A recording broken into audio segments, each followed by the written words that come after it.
He said I was everything he'd ever wanted, that he'd never loved anyone like he loved me. He said he wanted forever.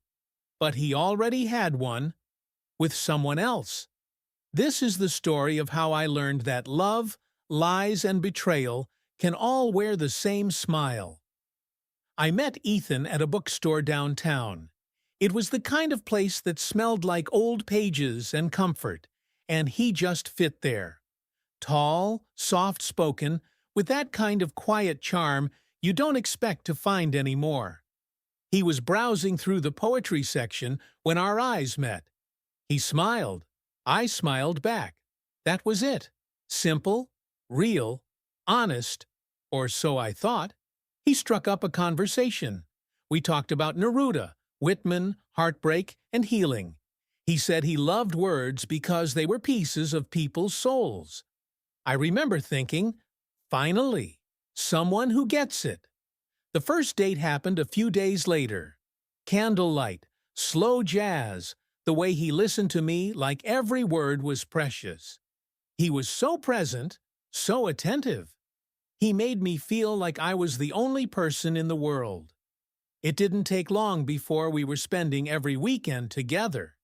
He never rushed anything. He wasn't pushy or overly flirty. He was genuine. At least, that's what I wanted to believe.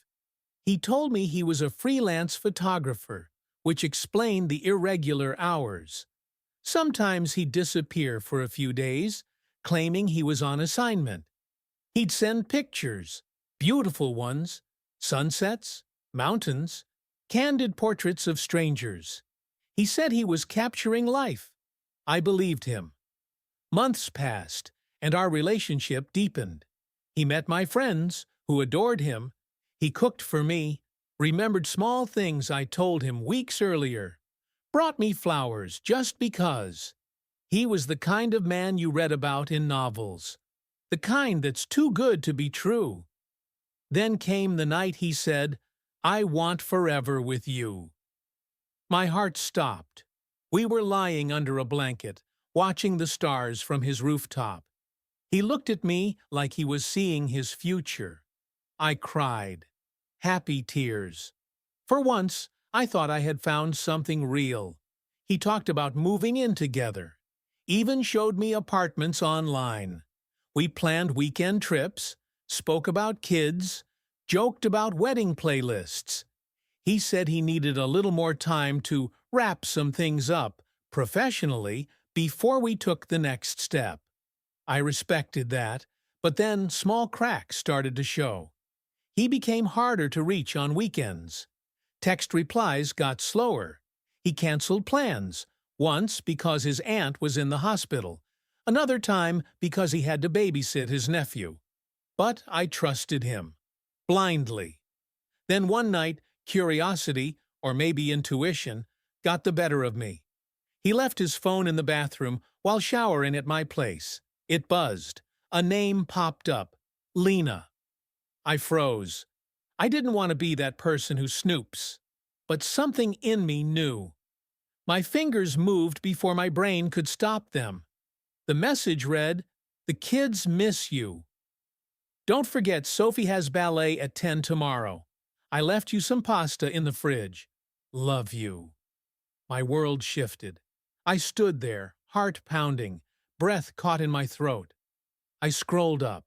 The messages painted a life I wasn't part of. Pictures of a girl, Sophie, holding up a drawing. Daddy and me. Family selfies. A Christmas photo in matching pajamas. I felt like I was watching someone else's movie. He came out of the shower, towel around his waist, smiling. "What's for dinner?" he asked casually. I didn't answer.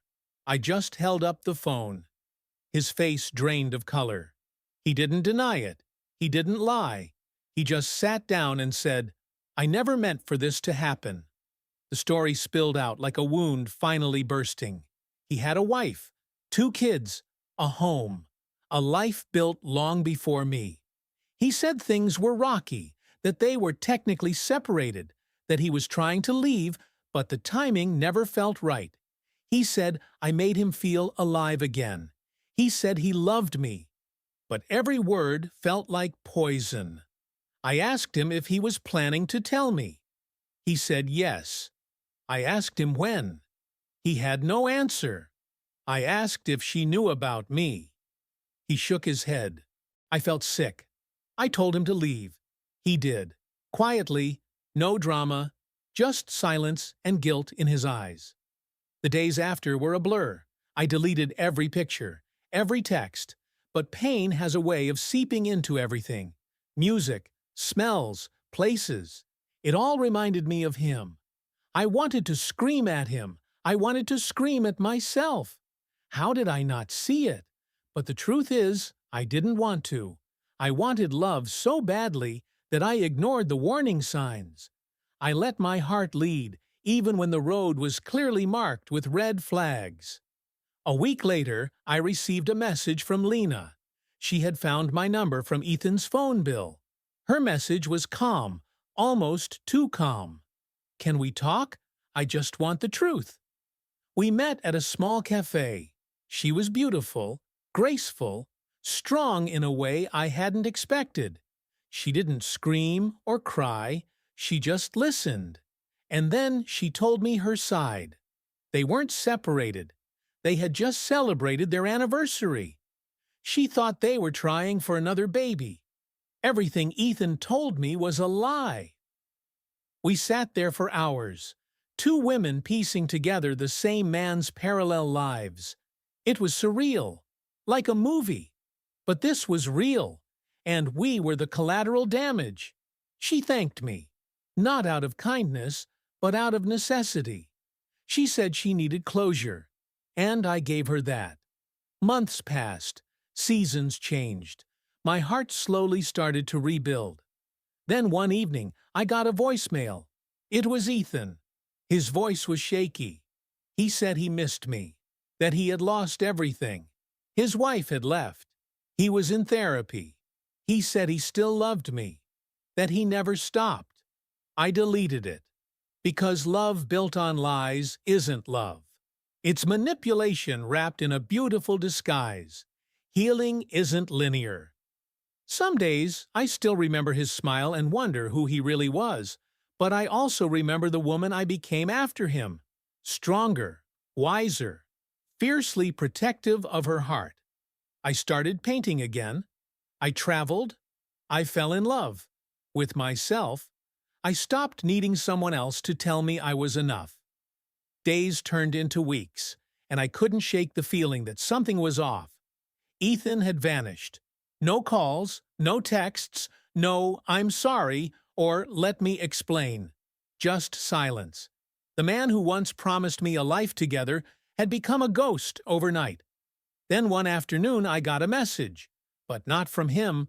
It was from a woman named Claire. "Hi, I think we need to talk. About Ethan." I stared at the message, hands trembling. Claire sent me a picture. It was Ethan, smiling, at what looked like a birthday party. Beside him was Claire, holding a toddler. Another child was tugging at his shirt. And then it hit me. This wasn't a fling. This was a life. A whole life that existed before me. And during me. Claire and I met at a coffee shop the next day.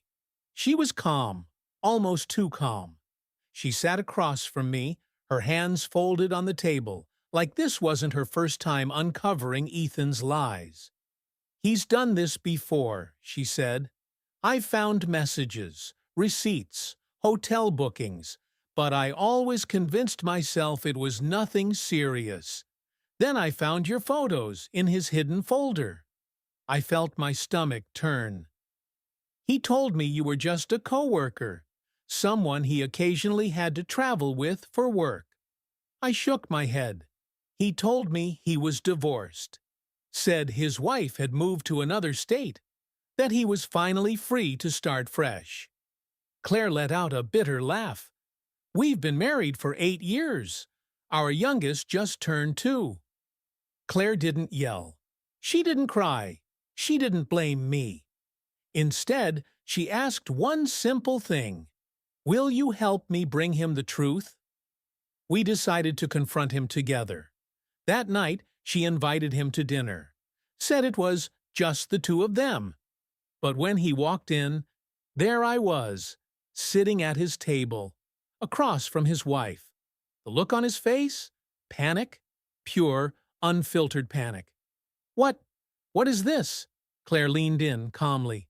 Sit down, Ethan. We're tired of your stories.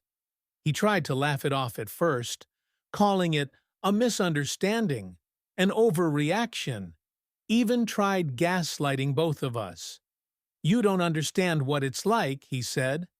I've been under pressure. I needed an escape.